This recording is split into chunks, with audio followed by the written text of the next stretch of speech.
اعوذ باللہ من الشیطان الرجیم، بسم اللہ الرحمن الرحیم۔ تفسیر جلالین ہم پڑھ رہے ہیں، سورہ نساء آیت نمبر 102 ہے۔ 101 تک ہم نے مکمل کر لیا ہے۔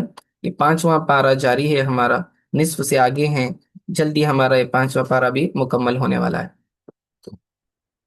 دیکھیے، وَإِذَا كُنْتَ فِيهِمْ فَأَقَمْتَ لَهُمُ الصَّلَاةَ فَلْتَقُمْ طَائِفَةٌ مِّنْهُمْ مَعَكَ وَلْيَأْخُذُوا أَسْلِحَتَهُمْ فَإِذَا سَجَدُوا فَلْيَكُونُوا مِنْ وَرَائِكُمْ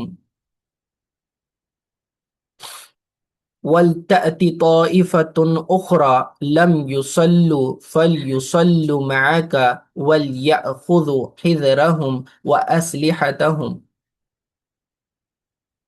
وَدَّ الَّذِينَ كَفَرُوا لَوْ تَغْفُلُونَ عَنْ أَسْلِحَتِكُمْ وَأَمْتِعَتِكُمْ فَيَمِيلُونَ عَلَيْكُمْ مَيْلَةً وَاحِدَةً وَلَا جُنَاحَ عَلَيْكُمْ إِنْ كَانَ بِكُمْ أَذًى من مطر أو كنتم مرضى أن تضعوا أسلحتكم وَخُذُوا حِذْرَكُمْ إِنَّ اللَّهَ أَعَدَّ لِلْكَافِرِينَ عَذَابًا مُهِينًا۔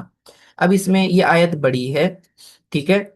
اس آیت میں جو صلاۃ الخوف ہے، اس کے مسائل بیان کیے ہیں۔ نماز خوف کیسی پڑھی جائے، اس کا طریقہ اللہ تعالیٰ نے بیان کیا۔ خوف کا معنی یعنی جب مسلمانوں کی دشمن سے جنگ ہو رہی ہو اور اس وقت جو ہے نماز کا وقت آ جائے تو اب نماز کیسے پڑھی جائے، کیونکہ اگر سارے کے سارے مل کے جماعت کے ساتھ نماز پڑھنے جائیں گے تو ہو سکتا ہے دشمن درمیان میں حملہ کر دے اور پھر مسلمانوں کو نقصان ہو۔ تو اس نقصان سے بچانے کے لیے اللہ تعالیٰ نے ایک طریقہ سکھایا ہے کہ فوج کو جو ہے دو حصوں میں تقسیم کر دیا جائے گا۔ ایک حصہ حفاظت کرے گا، جبکہ دوسرا فوج کی جو ٹکڑی ہے وہ نماز میں مشغول رہے گی۔ پھر یہ جو ہیں جو نماز پڑھ رہے ہیں وہ واپس آئیں گے اور جو حفاظت کر رہے ہیں پھر وہ نماز میں شامل ہو جائیں گے۔ اس طریقے سے باری باری یہ نماز پڑھیں گے۔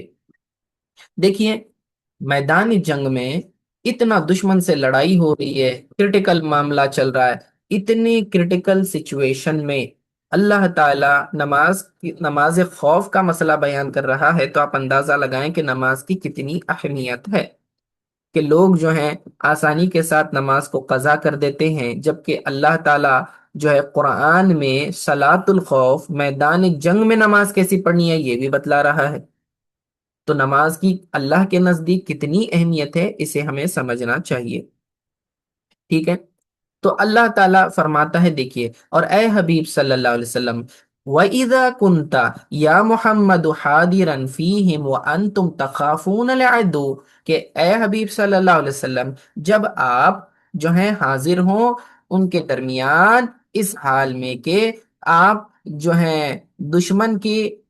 دشمن سے جو ہے صحابہ خوف کر رہے ہوں گے، فَأَقَمْتَ لَهُمُ الصَّلَاةَ، تو آپ کیا کریں، آپ تشریف فرما ہو تو پھر نماز میں ان کی آپ امامت کریں، نماز کو آپ قائم کریں۔ دیکھیں صیغہ جو ہے مخاطب کا واحد مذکر کا ہے، آپ دیکھ رہے ہیں، وَإِذَا كُنْتَ، جب تو، یعنی کہ اب میں تو سے ترجمہ کر رہا ہوں صرف واحد مذکر کا صیغہ بتلانے کے لیے، وَإِذَا كُنْتَ، جبکہ تو ان میں موجود ہو، یعنی اے حبیب صلی اللہ علیہ وسلم آپ ان میں موجود ہوں اور صلاۃ الخوف کا مسئلہ، لوگ سامنے جو ہے جنگ کے لیے کھڑے ہیں، فَأَقَمْتَ لَهُمُ الصَّلَاةَ، پھر بھی آپ نے کیا کرنا ہے، نماز کی امامت کرانی ہے، سمجھے؟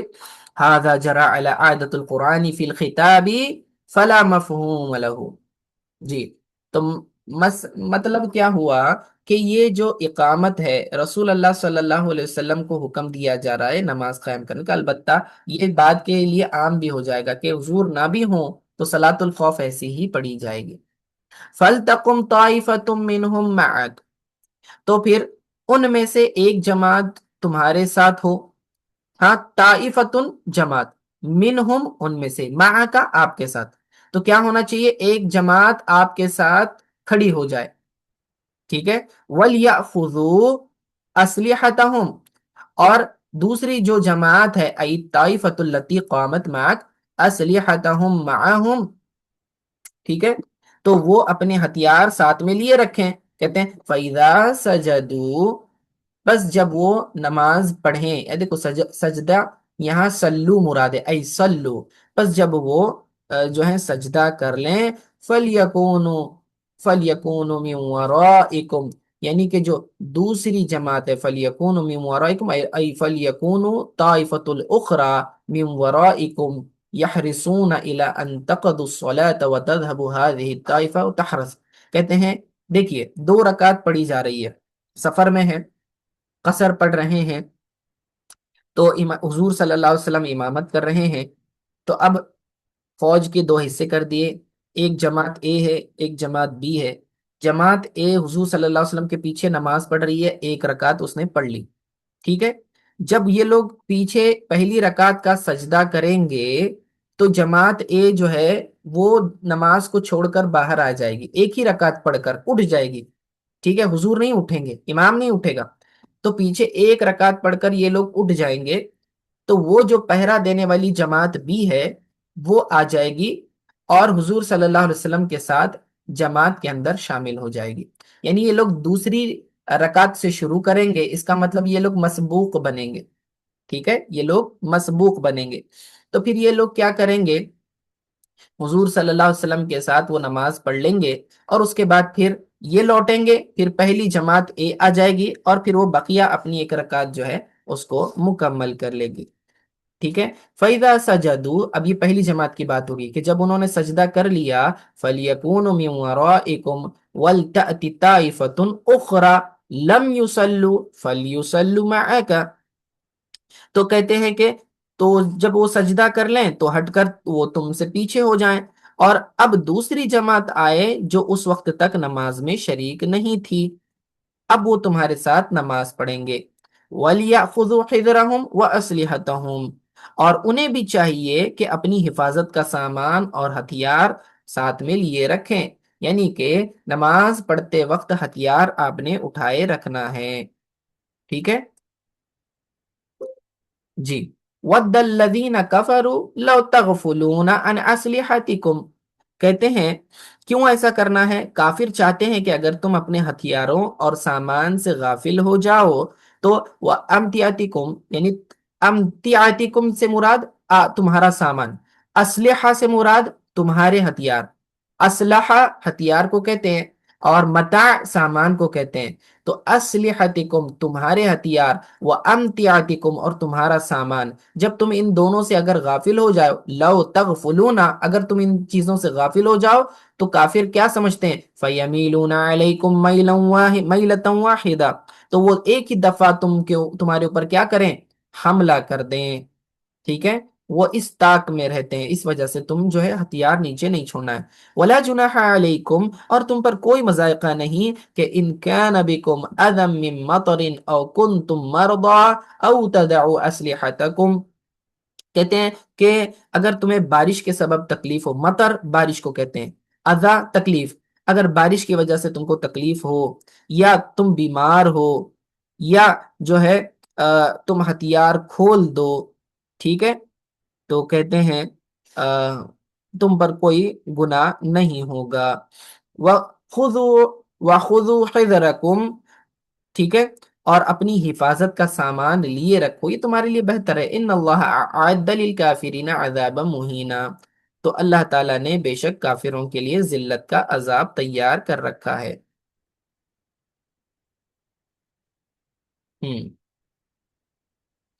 ٹھیک ہے، تو کس کو سمجھ میں آیا صلاۃ الخوف کا طریقہ؟ جی. ابھی میں اس کی شان نزول کا ذکر کرتا ہوں. دیکھیے ایک غزوہ ہوئی تھی، غزوہ ذات الرقاع.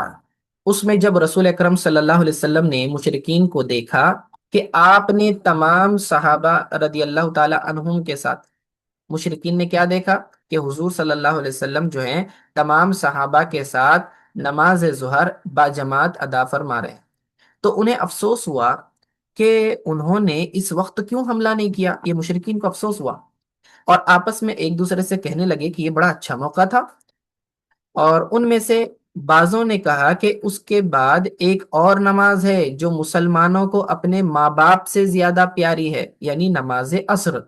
دیکھیں، مشرقین کو بھی اتنا یقین ہے کہ مسلمانوں کو اپنی نمازوں سے کتنا پیار ہے، تو وہ کہہ رہے ہیں کہ کوئی فکر کی بات نہیں ہے، ظہر انہوں نے گزار دی، مسلمانوں کی ایک اور نماز آنے والی ہے عصر، جو انہیں اپنے ماں باپ سے بھی زیادہ پیاری ہے۔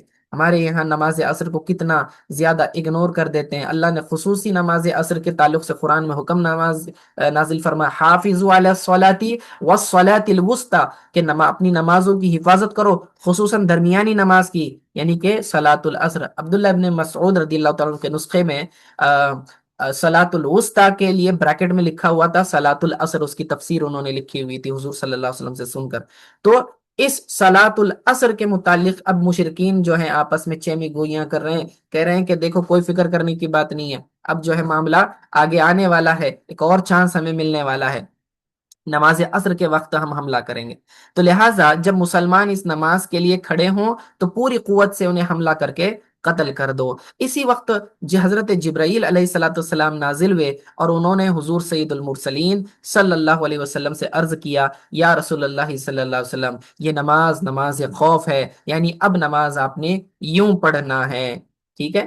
اور طریقہ بتا دیا۔ طریقہ کیا ہے؟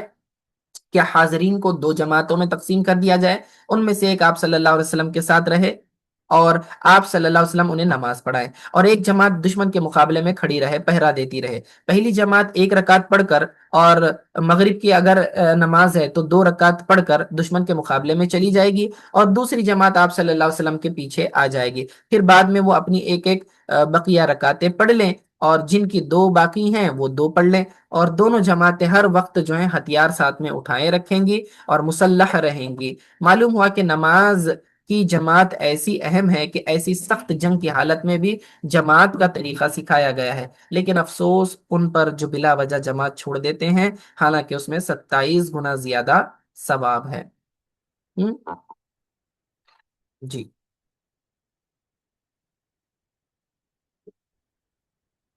یہ جو فرما انکان بکم اذن، اگر تمہیں کوئی تکلیف ہو، حکم تھا کہ اپنی حفاظت کا سامان ہر وقت ساتھ رکھو، لیکن حضرت عبد الرحمن بن عوف رضی اللہ تعالیٰ عنہ زخمی تھے، اور اس وقت ہتھیار رکھنا ان کے لیے بہت تکلیف دہ تھا۔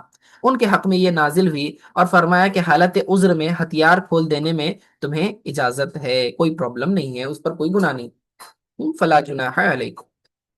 چلیے،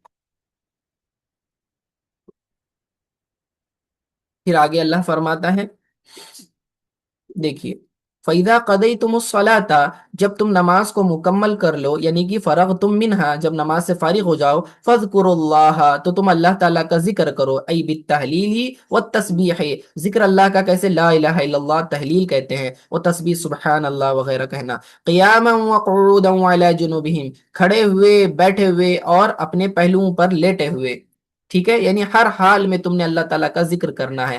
فَإِذَا فَإِذَا اطْمَأْنَنْتُمْ، ف یعنی کہ جب تمہیں امن حاصل ہو جائے، اطمینان حاصل ہو جائے، فَأَقِیمُوا الصَّلَاةَ، تو پھر تم نماز کو کیسے کرو؟ ادا کرو، نماز کو قائم کرو، ادوہا بحقوقہا، یعنی کہ جیسے پہلے پڑھتے تھے ویسے پڑھو، یعنی کہ صرف یہ سچویشن جو ہم نے صلاۃ الخوف کی بتائی ہے، یہ جو ہے خوف کی حالت میں ایسا پڑھنا ہے، لیکن جب امن کی حالت ہو جائے گی تو تم نے ریگولر جیسے نماز پڑھتے ہیں ویسے پڑھنا، تمام حقوق کے ساتھ۔ ان الصلاۃ کانت علی المؤمنین کتابا موقوتا، بے شک نماز مومنین پر مخصوص اوقات میں فرض کی گئی ہے، کتابا موقوتا ای مکتوبا ای مفروضا، مفروضا یعنی کہ فرض کی گئی ہے نماز مخصوص اوقات میں، ٹھیک ہے؟